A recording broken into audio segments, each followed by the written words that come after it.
And we are live. And we are live. Welcome to the Snow Millionaire Secrets Global Summit. Here's your host, Domenic. Hello and welcome to the Millionaire Mastery Secrets. I am Domenic, your host for this groundbreaking online event for the snow and landscape industry. Now we're in the middle of a live hangout with 10 Titans. We had 5 great shows last week, and we're going to start with 5 this week. And we have a special guest today that's going to rock the world. And she is going to share with you the one thing that she wished she had told them when she first started out in business so she could take her business to the next level. She's also going to share some really important strategies and tips for anybody building a successful business today. I am so honored and excited to share this information to you in this audience. Now, why are we doing this summit? Last week, we had good times, bad times, and different times. What happened was this is cutting-edge material here. This is stuff that doesn't work. The tech gods of the world here, sometimes it works, sometimes it doesn't. But what we're trying to get done here is to merge the world.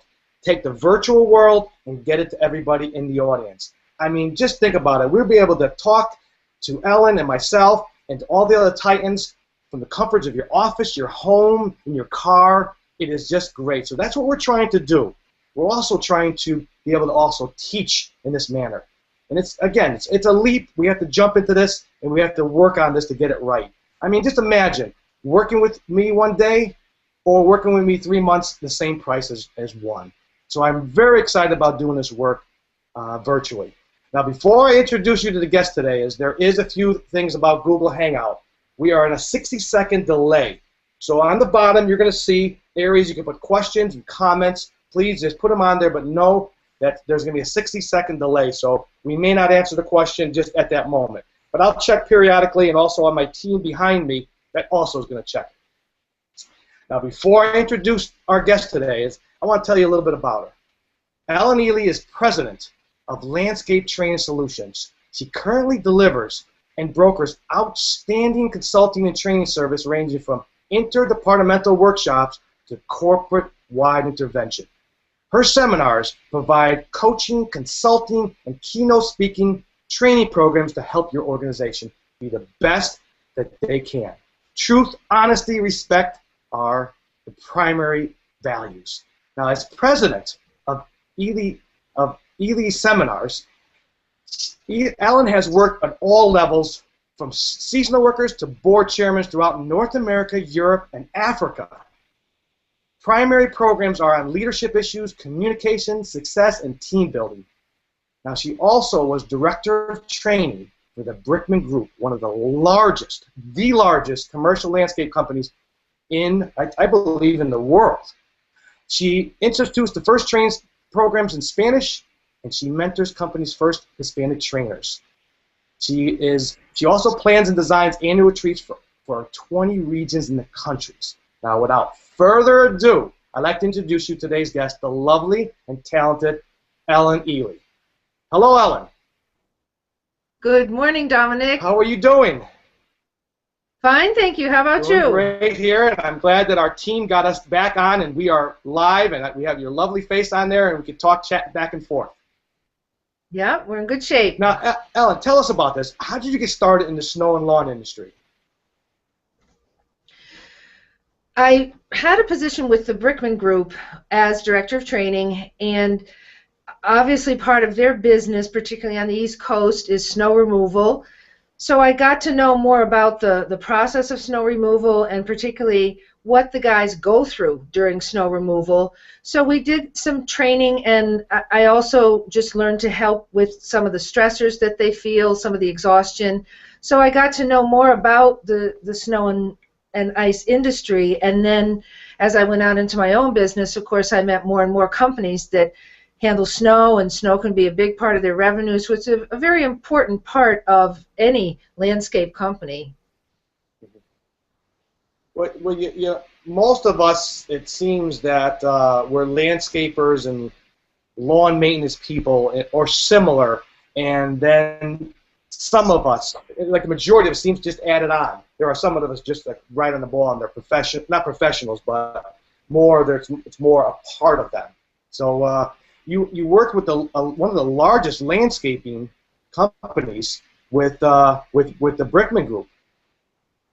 How is that was that part of this getting started? Is that was something that you worked in? Tell me a little bit about that. Well, sure. The Brickman Group was really when I first was even exposed to the landscape industry. When I was first hired, I told them I don't really know a daffodil from a daisy. And they said, well, you do know training and how to set up training curriculums for large organizations. And as I got into it, I loved the job at the Brickman Group. I loved the company.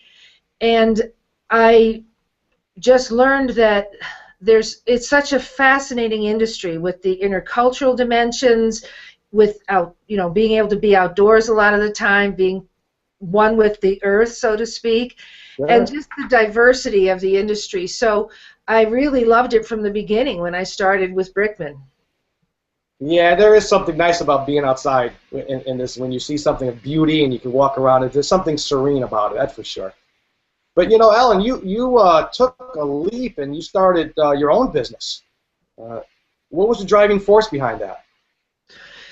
Well, I stayed with Brickman for a number of years, and we built Brickman University. We worked with subject matter experts and put together a lot of programs, over 23 programs in English, most of them also in Spanish, to try to reach all the audience. And there just came a time when I was ready to go out on my own, and I had choices. I could have gone into the Fortune 100 companies that I used to work with, but I just loved the industry. So I was extremely fortunate to have some clients that wanted some of my expertise right from the beginning, and I just was able to go out and start my own business, and I've always liked working for myself, so it kind of fell into my lap.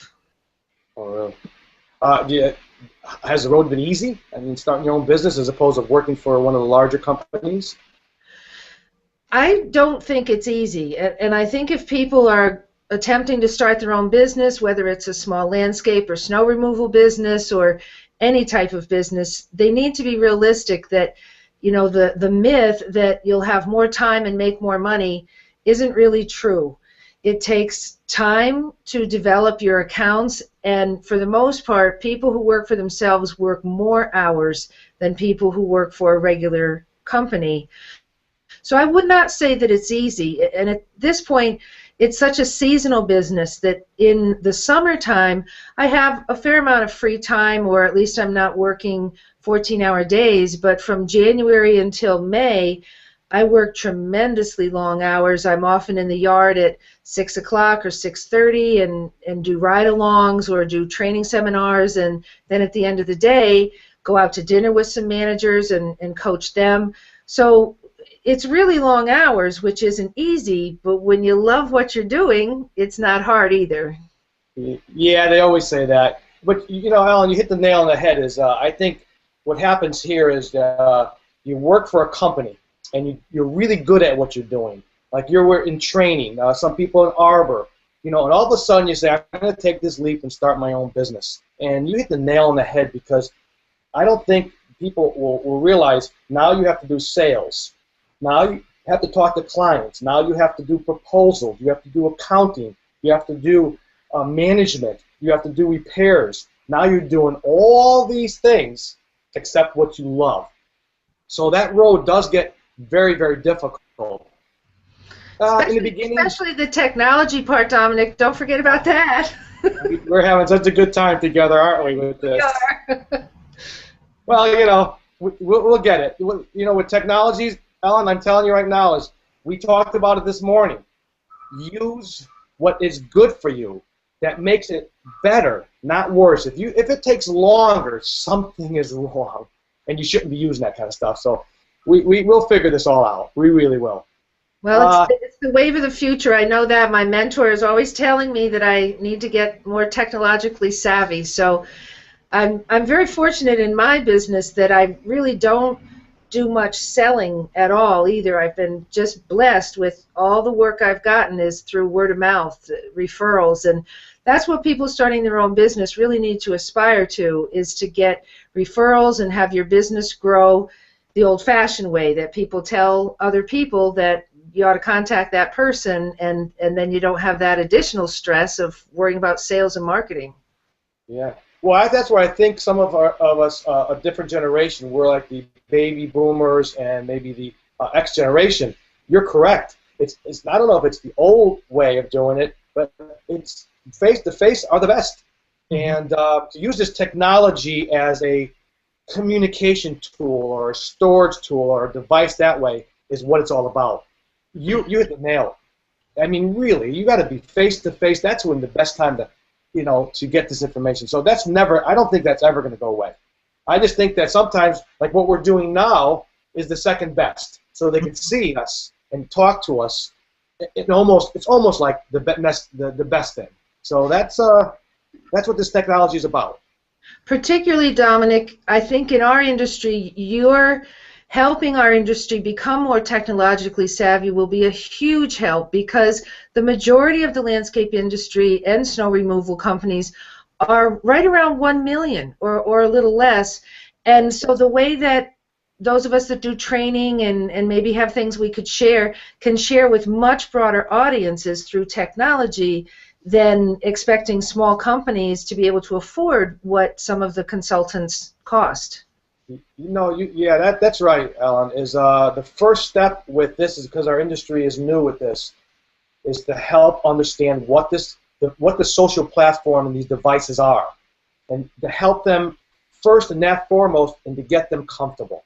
Once you get that comfortable, so like my training programs, I work 3 months virtually. Now I could come in one day for the same price that I could work with you for 3 months. Now that alone, you can imagine how much more I could get to use. But if it doesn't resonate with you, that's the problem. So I try to, first and foremost, let's educate with the computers and the technologies. This material could get to you. So you're right. That's correct. You have to bridge that gap. Great question and statement there. One of the things, though, I find interesting is that our industry is predominantly male. Now, how do you find working with mostly male owners and a production workforce that is not only male but Hispanic in culture? How do you find working with this, this culture male industry? Well, first of all, it's very fun to work with all men, or almost all men, but there are some challenges. I find that men tend to be a little bit more impatient, and their expectations are sometimes a bit unrealistic for what they expect out of their personnel or what they expect from their company. But I find that the cultural challenges have the most to do with our inability to communicate. The fact that the Anglo people are not speaking Spanish, and many of our Latino employees are not speaking English, or at least not fluently yet. So I think that's the bridge that we need to gap. But there's a lot of cultural differences, which for me make it very fun, because when I have some fellas that don't understand each other or maybe quarrel over things, and I can see clearly that there's just a misunderstanding based on culture, it's just a wonderful, fun victory for me when I can help them get reconnected and be more productive, save time, less rework. The better people communicate, the more productive their company will be. So I really enjoy all the differences. Yeah. Well, I have to tell you something, is I also learned the hard way when I was at my last partnership, and we converted over completely almost to production. We had 150 team members, and about 140 were Hispanic. And I come from a background, an Italian background, where yelling and eating is our specialty. And I found that it was I just didn't know enough at the time, but yelling made them go under a rock. And it was, once I realized it, I think somebody even told me, said, Dom, they don't like getting yelled at. And I go, I'm not yelling at them. You are yelling, so they think it's yelling at them. So that cultural thing was, you can't scream and yell like Italian. So I actually went to get mentoring and help with that cultural in communications. So you're right. There's you need to be able to communicate on the level that both could understand each other. Can I give a quick example of that, Dominic? Oh, sure. I was once in the yard at the end of the day when the men were coming in, and one of the Anglo managers noticed a big scratch on the trailer, and he went over and basically started screaming at the men, who did this, who scratched the trailer? And the four Latino men stood near each other and looked at each other, and no one said a word. And he screamed louder, tell me right now, and blankety blank, who did this? And the men just continued to stare at each other, and I could see immediately that his value as an American, in our culture, we do yell sometimes, and he just wanted an answer, and he wanted them to tell him the truth. So he felt they were withholding truth, where they felt he was being disrespectful, he was humiliating them, and that he wanted them to point out which person did the scratch. Right. And they are not going to rat out their friends. That's not part of their culture. Yes. So, I said to him, why do you have to make such a fuss? He said, well, I have to write up a report. And I said, I would suggest that you give them the option that either somebody lets you know by tomorrow morning who did, make that scratch, or tell them all they're going to all be written up, but I would not scream and yell at them to defy their own culture and at the end of the day dislike you and not have loyalty to you as their manager. Yeah. Well, I think they're coming here to work. They come here from another country, and they have a family probably here and a family there, and they're here to work hard and do whatever they can. So I think also that immigration issues, or you're going to be deported and sent away, or you're going to go home empty-handed to a family that needs that money. So you could see the importance of that. I had the same kind of incident. I had a man that worked for me, excellent man. Oh, he had a great family. I met his wife. I met his kids. His name was Pedro. And during the snow season, this was new for him. I mean, even culturally with the summer and the heat, they were still working hard. Well, all of a sudden, at the end of the day, where's Pedro? He's gone. What happened was he left the company. Well, what did he do? He hit the curb. He bent up or he smashed the blade, not the blade where it could be fixed, and he left because he was worried that I was going to make a big stink and fire him or do something even worse of getting them, I don't know what. But I said, call him back up and get him back in. And, once he got him back in, Pedro, what did you do? How did you do it? Let's figure out ways. Maybe you need more education, and it was just more education. But I wanted actually to use that to show people, hey, we're working as a team here. This is a team effort. So that cultural thing is a big time, Ellen. I really agree. It's very big with this culture to understand each other. Another thing, Dominic, that I think our industry, I get asked, every company I work with, people approach me that they have, so-and-so Julio, who is a great guy, and I want him to become a crew leader, and I just cannot understand what's wrong with him. He doesn't want to advance, or he has no ambition. When in reality, there's nothing wrong with him. He's happy in his job, and what many people don't realize is that if a fella comes, say, from Mexico, and he's successful as a crew leader, he's sending money home, things are going well, and he takes the risk of being, as a crew member, and he takes the risk of becoming crew leader. If he's not successful, he fears being fired. And the owners always tell me, but I've made it clear if he'll take the position of crew leader, if it doesn't work out, I'll put him back to crew member. But they go home to apartments and they talk to other guys who work in companies that have fired guys after being promoted, so they don't want to take the risk. I think few Americans realize the terrible circumstances for a guy to return to their home country having failed in America when he's had that opportunity. As Americans, we can come and go and lose jobs or get fired from jobs, and we just move on. We just keep going. For them, it can be the end of a lifetime dream, so they just don't want to take the risk of being promoted. Right.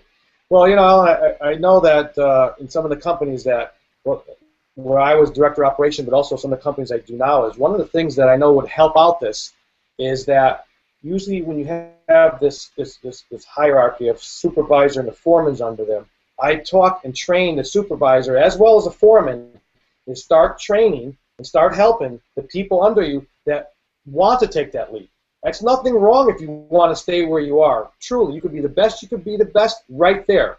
But there are so many of them that want to advance. So I try to put a program where the foremans are training the crews to be foremans, and the supervisors train the foremans to be a supervisor. So when the opportunity comes, you have more of a seasoned person. So you just don't throw somebody into a position. It's no, wait a second. You're learning the ropes of what a supervisor is. So that foreman, when he makes or she makes that leap, is a little bit better and could succeed and be successful in that thing. So I tried that little combination, and it works pretty good for me. That's really the primary piece that I personally get involved in. Some of my team does other training with the Latino groups, but I really try to help companies understand that field training is very important. We offer many programs in field training, but it's the supervisory training. It's realizing that most of the guys in our industry who work in the field have never had a leadership course. They've never learned management skills. So they manage either how their dad raised them or how their boss treated them. And in a lot of cases, it can be pretty harsh, or it can be really lax, because in the field it's somebody's brother or cousin or friend. And supervisory skills for the foreman, as you call them, or crew leaders, is absolutely essential, and leadership training really needs to start at the top and be top-down training through the organization for anyone who has people that report directly to them. Well, you know, Ellen, a lot of the people in our business either doesn't have the money or may have the money and don't want to spend it thinking it's not important. But that's a key. It's not only technical training, it's management training, it's communication. It's maybe English courses, things that help you communicate with different levels of management. It's the whole thing. That's why you provide such a good service. The companies you work for are enlightened almost, because you are now bridging those gaps and doing those training programs. That's what makes it what your work doing is so important.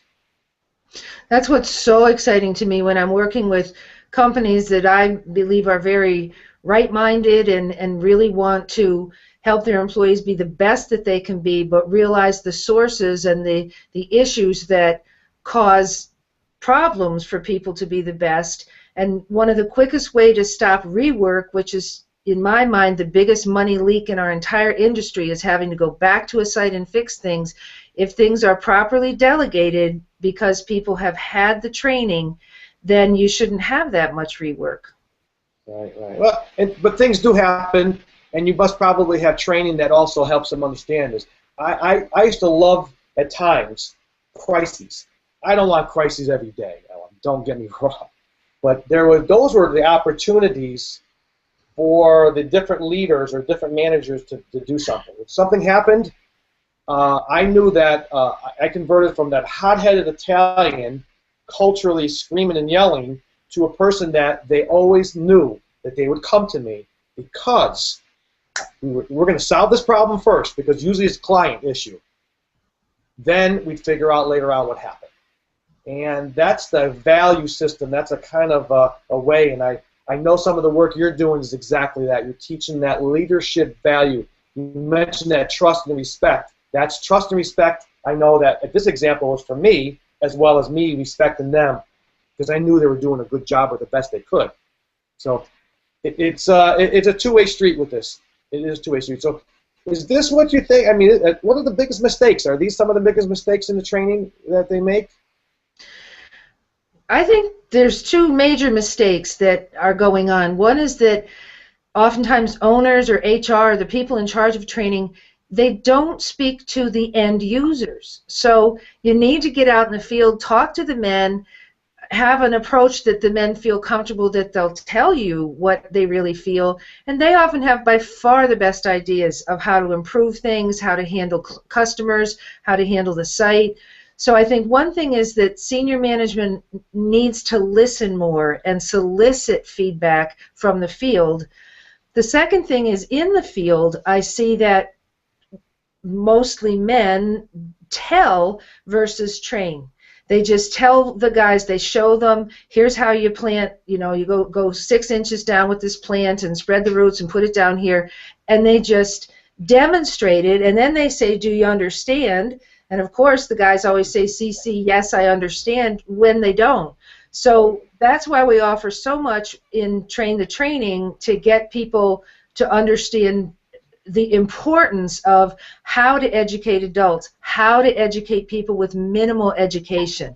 That's the biggest difference between what I have been able to do, what I've been able to develop with a lot of Latino trainers over the years, is training that really gets through to the men. But I think a lot of companies do training that's not really training. It's just telling, and the men say yes, and then they go away and they still don't understand what to do. Yeah, it's more how do you understand it than getting that answer CCCCC, which, you know, again, it's a cultural thing. It's hard. I could recall my manager used to tell me, he said, Dom, people in the trench know more than you do. As it goes up the level, you know less and less and less and less. Finally, you pretty much know nothing what's going on in the bottom. So making decisions there without corresponding or going back and forth is not a good thing. Right. Certainly not a good thing. So that's that is a big mistake we make. You were mentioning before too about how listening over here is, but I also see I was working with a company, and we're talking about this of trying to grow this division in this company, a certain division. And first of all, they were looking for people, and I'm sitting there, and it's hard to say this to an owner or to the big honcho managers. You have them right there. They're standing right there. They're ready to jump out of their seat to say, I'll do this, or I'll help. I'm not going to be perfect. I need help and training, but I want to do this. So I wonder if that's some sort of mistake that us as owners are making during this thing, is not utilizing what's there. Well, I find that many people want to be trainers, but they don't know how. And companies very often put their best field guy as a trainer, when just because he's great in the field and he's efficient and he executes things well does not mean he has the skills to be empathetic and listen and be an effective trainer. So first of all, I think they need to make a better selection of the trainers, and I think companies need to realize the importance of in-house trainers. We go into companies, and our ultimate goal is that they can continue the training programs on their own without Landscape Training Solutions being there, that we have trained trainers so that when other people in the company have questions, they know who is the trainer, whether it's the trainer for planting or the trainer for pruning or whatever aspect, you know, snow removal that they have a go-to guy right there in the company, and many companies just don't seem to see the importance of that. Exactly. No, I agree. I agree. So you're really setting up an education department in these companies. We like to, and you know, what we've proven to some companies is the money that you can save in rework will more than pay for a good trainer's salary. Yeah. So that's, you know, what we want people to realize. Well, I do also go into companies too and see if they have an education program. Most do not, and even that mid-range, that $3 to $8 million companies, it's hard. It's a hard sell because they think it's wasting time. And I know it worked. Again, when I ran, I actually was like a professor. I felt myself as a professor. You know, teaching them the various things. I knew how important it was. Not just the technical again. You know, how even systems run. How do these systems flow? Who does what? What positions are, even your values. That's you need to have that trained. So that what you're doing, Alan, is great stuff to be able to create a division in a company, an education, like a university almost. Well, thank you. We love doing it. So, let me get into that a little bit. What do you do when you go into a company? The first thing I want to do in any company is do a needs assessment. We have a very comprehensive needs assessment. I have a very solid background in human resources, and that's really what I'm digging into, is how well are you using your humans as resources. So the needs assessment asks about what training people have had, what training they feel they need, how is the morale, what do you think would improve the company, you know, how much do you feel respected at the company, do you feel heard, are you a good listener? So we do a very thorough assessment with as many employees as the company can allow. Obviously, we have some clients that are huge companies, so we're not, you know, doing an assessment with 4,000 people, but we do a whole crew, and then that's confidential, and it comes back to me, and I personally do the assessment from every needs assessment. We have it in English and Spanish, and oftentimes owners are pretty shocked at what they hear, because a lot of owners think everybody's happy, and that's not always the case. Okay. And then we make recommendations, whether it's for some better HR policies, maybe very often it has to do with equipment. Oftentimes the men have particular needs and particular requests of equipment. We recommend training programs both for senior management. Then I move into usually consulting, so speaking with the owners of what can be done to improve the company.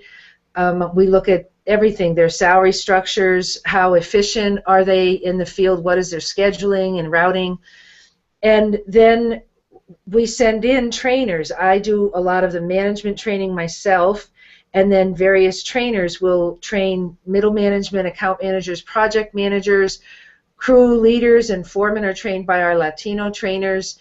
We also do coaching. So I generally coach the owners in the top echelon of their managers. We use an instrument, the DISC profile, which I love. It's a behavioral profile, which it's not a psychological test. It's just to check your behavior, and then I can coach people in how to be more effective with people with other styles and how to check their own style. So it's quite comprehensive. When we get involved, it's not just a quick hit or a one-shot deal. Usually it's a company that really wants some significant improvements and an enrichment really for their employees. And what do you do after that? And once you assess them, how do you what do you start doing after that? Well, like I said, I do the coaching and the consulting, and we start doing the training, and ultimately we will do train-the-trainer programs to get their in-house people to be trainers for them going forward. And then I often, companies that I've worked with in the past, I go back and do one or two retreats a year, or I do some management or executive training for them. But our initiative is not to be employees of the company. We want to go in as consultants, help them, often stay a couple of years, but then move on with the company with many, many more, not only training in place, but some human resource policies in place, much more rewards and recognition, and activating the guys in the field to feel much more important within the company. I see. When you train a trainer, is this is this a medley thing? They maybe have some training programs. You have training programs. You put them together. What is it? You build these things with them? Are these training programs so they could use them year after year after that? How does that work? That's the part Yes, they use our content. So I've put together content for many, many programs. But when we figure out what they may need, let's say the company has a culture of being heavy-handed with discipline. So we might install discipline with dignity, with just different ways to speak to people when you need to correct them. Of course, the work improvement discussions, and then the first warning, second warning, till a termination. So a company with truly good communication skills should be at a point where when they do terminate people, the people are not bitter or hateful. They know that they were given a chance. So we help set up the policies and the training programs and train the people, whether they're in HR or the managers, and then hopefully a trainer. But most people don't have much training content, so we come in with our content, whether it's field content, PowerPoints, and then we always have a inside and then outside part. They also do the training out in the field, and over time they will kind of assume the content that we've brought them and customize it to their own company, but we provide content for many, many subjects. And and then they, customize it to their own needs. Right, right. Well, actually, I have a question that came in, and just right up this line here. A question came in. I'm going to read it here. How do you coach two coworkers who don't get along with each other personally or culturally, but they have to work together? Okay, that's a good question, and I do an awful lot of that. I do a lot of conflict resolution, which is really just getting people to understand one another. I use the DISC profile instrument, so I might find one person has a personality like mine, which is called influential, quite friendly, outgoing, loves to talk, and another person may be what we call a compliant, who is very systematic and logical, very often the financial type of people, and they just want things done. They don't need a lot of chatting. They're not interested in what you did over the weekend. And then the influential person doesn't worry so much about getting their numbers exact, or they don't count the flats of flowers correctly, and that annoys the compliant. And I just help them see that the way they are wired is why they're reacting to the other person the way that they are. And I give them communication techniques to use. For example, I statements. I'm kind of well known for I statements. So, when you need to give feedback, you can start with, I understand that you've been working all weekend, or I recognize this computer program is new to you, or I appreciate how hard you're working and that timesheets are just one more thing. Whatever the feedback you need to give, you can give it with dignity, and that's how we work. So I do the DISC profiles. I meet with each person individually.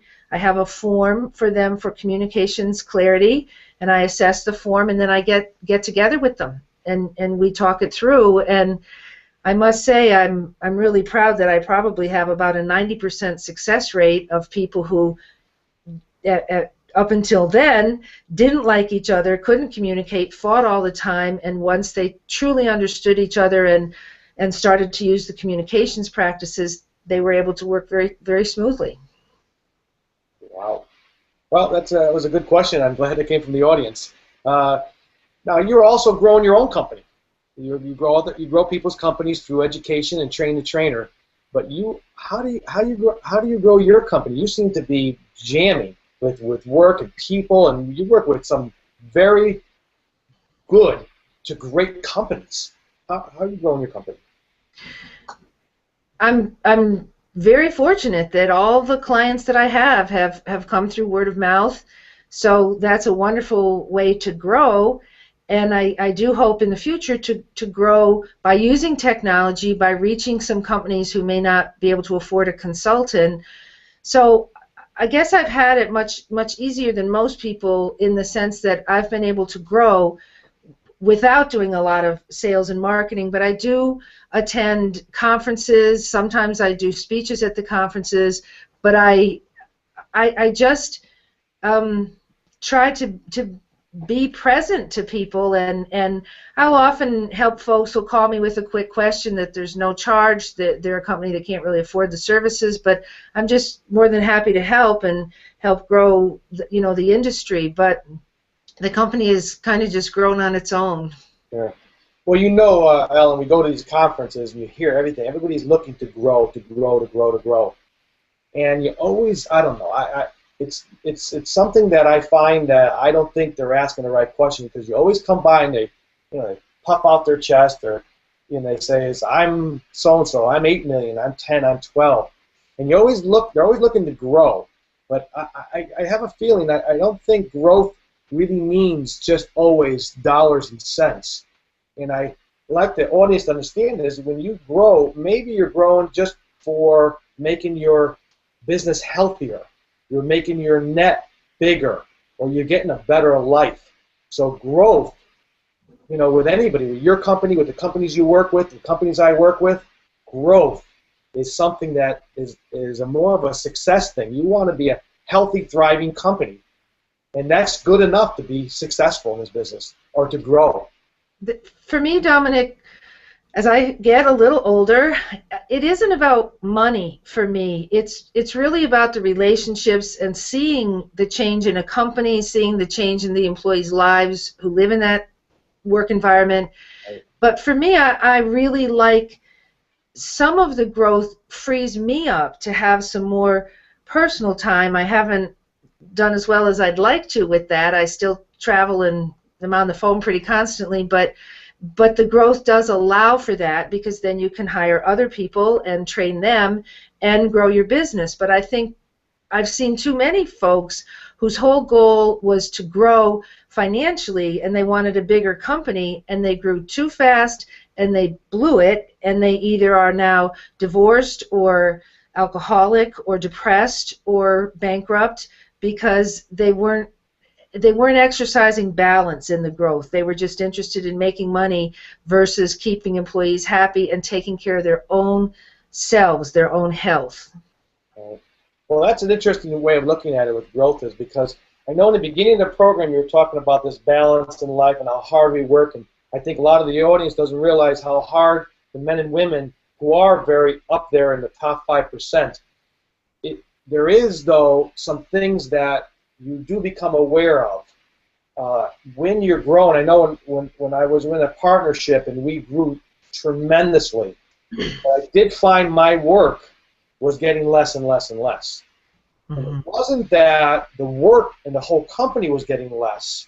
It was a mind difference, a thought about, well, I wanted to do what I did best, but I had the gumption to know, and this was a growth thing for me, of handing the stuff out to other people that were much better than me. So I became more of a collaborative type manager than I became a collaborative leader. And I have to tell you, Ellen, the work started going down, company started growing, it was getting a better culture. There is a way of doing this thing that we do. But in the beginning, we're right smack dab in the middle of it. And I know one of the reasons that helped me was my mentor. And I had two great mentors during my life. And they helped me tremendously to make that 180 from, yelling, screaming, Italian culture, let's work hard and let's just work harder and harder, to now respect the values of teamwork, giving them the tools, and then doing what you love and letting everybody do what they love and, as a team. Do you have a mentor? I do. It's not a formal mentoring program, but I've been extremely fortunate to have Mike Rory in my life. He was the first client that I did work for after I left Brickman, and he is one of the titans. He was interviewed last week. But Mike is a very successful businessman. He's a very kind and generous person who knows me, and from time to time I'll call and ask him some questions or seek his advice, and he's more than willing to not only give me advice, but at times push me a little bit, and I think that's what mentors are really for. And I think everybody needs to have a mentor, if not even a mastermind group or a group of people that they talk to about how they're doing and what they're doing. And for a lot of people, I think mentors help them become more courageous, and in some cases mentors help them keep their egos in check and keep focused on what will make them better. That's a big thing you just mentioned there, young lady. That ego thing, it's a tough sell. I go into companies, and I like to hear from what you do. Is I go into company, and the egos, oh my word, it's destroying the company, and it's so hard to tell somebody who's making a couple $100,000 themselves, and in the millions, and has a car and a home and cash expense, and saying you could grow so much, but your ego is stopping you, and they look at you going, what are you talking about? That ego, that's, I think, is one of the biggest things I know for me. It helped me with my ego. It helped me just, it took a while of him, slapping me around, really. I find, and if some of the owners of my clients are watching, they won't like this, but there are some owners that I find the biggest constraint for success of the company is the owner's ego and their inability to let go, their inability to be compassionate and understand that mistakes do happen, and they take it personally because it's their name on the trucks. But at times, if they would check their ego at the door and just listen and be more willing to delegate and develop and raise people up, their companies could be much more successful. And particularly when they're bullheaded and they just feel their way is the only way, when I see owners start to become more comfortable with listening to other people's ideas, I always see greater success. Sure.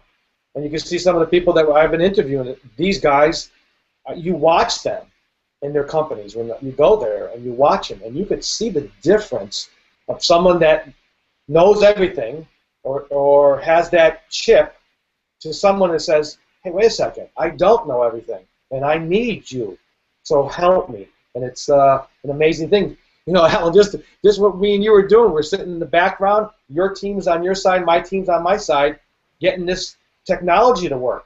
That is, you know, we're sitting back, and you can see you're comfortable with it, and I'm comfortable with it, but not many. These owners, it's a very difficult sell, that's for sure. Are you mentoring somebody now? I know that, you know, consulting seems to be something in training, but are you mentoring anybody in particular in this field of leadership? Many people, I don't know that they would call me their mentor, but they do call me their coach. In lots of the companies I go into, they always call me coach, and we have many times weekly meetings or bi-weekly telephone conferences. There are lots of different, what I call instruments, forms, or questionnaires that I use with them over time. So there's really dozens of folks that I'm working with in that way. So in a sense, I'm their mentor. And then with young people, I had an intern this summer from a college that was a human resource, going to graduate in human resources, and she worked with me and was able to learn a lot about human resource, you know, what we do, what is fair, what is legal. So there's many different ways to mentor people. And I think people need to recognize that it doesn't always have to be a formal structured program, which I really advocate, and we do set up in some companies a mentoring program, but you know, you always want to reach down and give a hand and just give help somebody else move up the ladder. And I find it's wonderful because people don't forget that. I go to conferences and folks I worked with 6 years ago will come up and give me a big hug and say, hey, coach. So it's a wonderful feeling. Sure. So this is like an aha moment. You know, what was it? Do you have any good aha moments to share with us that you learned along the way? I do. I had a very humbling moment with one of my very beloved clients is Stay Green in the Los Angeles area, and Rich Angelo, as the owner at the time, I was working for Rich and doing lots of training and coaching, and I was quite involved with some issues with some of the men, and I have a kind of a soft heart, and I got quite involved with one fella's story, and I had ideas of what the company could do to intervene, and Rich pulled me up short, and he said, you know, I hired you to be a consultant, but not necessarily a social worker. And boy, that really hit home to me because I understood exactly what he meant. I was digging in too far. Most companies, they certainly have an employee assistance program, and good companies will make sure that there are ways to give, you know, proper, whether it's psychological, emotional, but help to people when they need it. But that's really not the role of the consultant. So that was a real aha moment for me in you know, my experiences as a consultant. Wow, that was a good one. Yeah, sure. That makes a lot of sense. You're not there to be a therapist. So, wow, that was pretty good. Now, you did mention in the beginning, and I also mentioned in your biography, I found this to be incredible, is that you were the head of the university. You created the part of that the university of the Brickman Group. They are, I think, I mean, we know that they're largest. Who knows if they're, you know, they're a billion-dollar business here. So you also, though, instituted some first training programs in Spanish, and you mentored their company's first, you know, Hispanic training. You're part of this association, the NHLA, the National Hispanic Landscape Alliance. You know, could you tell us about them? What are they? Yeah, I just want to clear up one thing. Brickman had training for the Latino folks. It was more one-on-one or maybe a branch. So all I really was doing was making it more formalized and making it more accessible to every branch throughout the country by training Latino trainers to go back to those regions or branches with the training curriculums that we had come up with. But they did do certainly some training in the field, you know, with Latinos, but more individual. Okay. The National Hispanic Landscape Alliance is quite a young association that has a number of benefits that it offers. It's primarily geared towards the Latino people who own landscape businesses, large or small. And the association, I think, it's long overdue that there's an association for the Latino people in our industry to go to get help with many things. Their benefits include translations and discounts. They have a strong relationship with John Deere, and they have discounts for people with landscape companies. I am the chairman of the educational committee, and we have training programs at the Planet Conference every year. We have a great curriculum coming up this year. We have panels of experts. We have trainers. We do some training in English, some in Spanish, some programs in both. And we also do train the trainer programs during the year. We did a very successful one in Dallas this year and have Latino representatives from various companies come, and it's a 3-day program where they learn how to really be effective trainers with the audience that they have, which, as I said earlier, very often does include a lower education level, so the training needs to be done differently. So the National Landscape Alliance is something that a lot of people are not familiar with it yet, but I would really invite people to get to know it, and I'm sure, Dominic, you can put their website out there so people can go in there and learn more about it. That's what I'll do. That's great, yeah. Well, you do know, is like, I remember when I first started the company, we were more Anglo. And I remember my consultant coming in and saying, Dom, you have to use this force, this new culture, this new force, and in 3 years you're going to be this and that. I have to tell you, in one season, I became totally Hispanic. And I understand this, Ellen, because my grandparents came to this country. And they were the culture that came in at the original. They would do any job you want. They were digging the trenches, digging the holes, building the bridges. And this is, I could understand the need for such an alliance to help the next echelon, because this, this is the biggest group of ours is the Hispanics, and they need to be able to, in the larger companies, move up and get acclimated, and also the companies that are small that want to start their own businesses. So it sounds like this program, this alliance, this group is going to help in that area.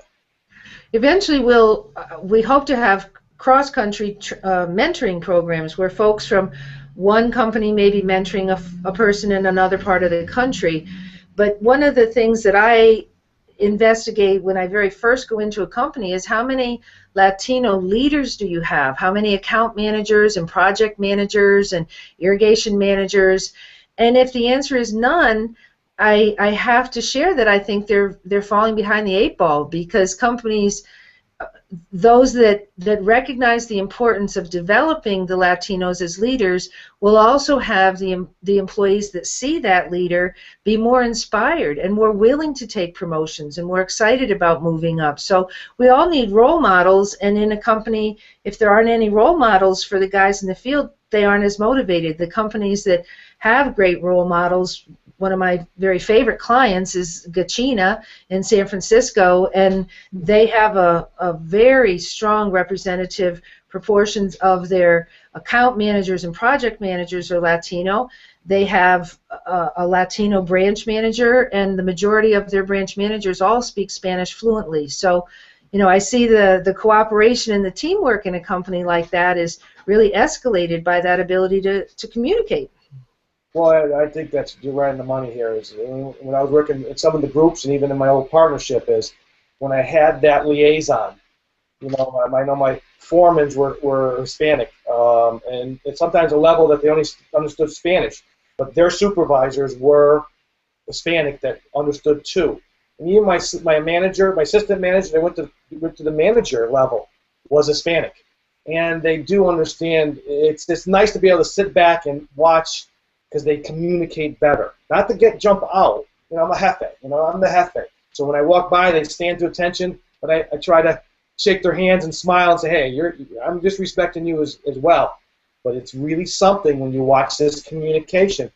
But I acclimated them to that level. You know, I put them in those positions. So this program that you're doing sounds great, and I wish you luck with this, with this Hispanic Association here, and I'd like to get more involved myself. Thank you. But I have, we're getting up on the hour here, and I got a last question for you, young lady. And this is the statement of this summit, and it is the one thing you most wish somebody had told you when you first started out that would help you become more successful.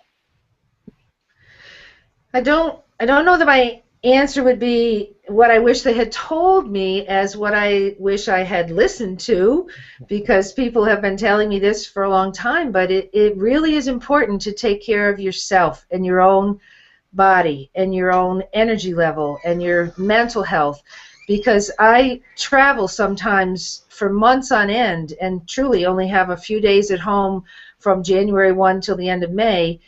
And it's terribly tiring. And if you aren't in good shape, dragging your luggage and dragging training manuals and, you know, getting in the yard early in the morning and going out to dinner at night, and it can be a very exhausting process, particularly month after month. So, you know, keeping in shape, keeping your energy up, giving yourself times to shut down and just let yourself catch up with all the thoughts and the notes and everything that you have. So I really think that people have been saying that, but sometimes we don't always listen to the best advice, and that's one that a challenge that I'm still working very much to have more success in. That's a good challenge. That's a great challenge. I'm take you up on that one too. As I've been battling a little sickness here, pneumonia here, and it isn't pretty. And I think it's because of the work level. I'm gonna take that aha moment and that success story you just said and use it for myself here. So. Good. Well, thank you very much, Ellen. I know the viewers are going to get a tremendous amount of value listening to it today. I really appreciate you joining us here for the summit. I really do. Thank you, Dominic. This is a great thing you're doing. It's really helping the industry. It's helping some of us become a little bit more technologically savvy. So we're all really appreciative too. Ellen, is there some way they could get a hold of you? This way, in case they have other questions or comments, and do you have some way to get a hold of you? Sure. Our website is www.landscapetrainingsolutions. See, it's right there, landscapetrainingsolutions.com. And they could reach me at where'sellen.com. That's my email, where'sellen.com. And I'm sorry, Ellen at where'sellen.com. Ellen at where'sellen.com. And our phone number is 215-527-2604. Well, that's great. I'll put that in the bottom there. And this way, when we shoot out another email for the links to this. Now, that's it for the Snow Millionaire Secrets today. Please leave your comments and questions on the bottom, and I will pop over there to answer them. I'm going to see you tomorrow. We have a great guest that's going to be joining us, Frank Mariani Sr., and I've learned so much from this man, an incredible, humble man, but a true force in the industry. So thank you once again for joining us. It's goodbye from myself, my team behind the scenes, and, of course, our great guest. Thank you. Bye. Ciao, ciao. Bye.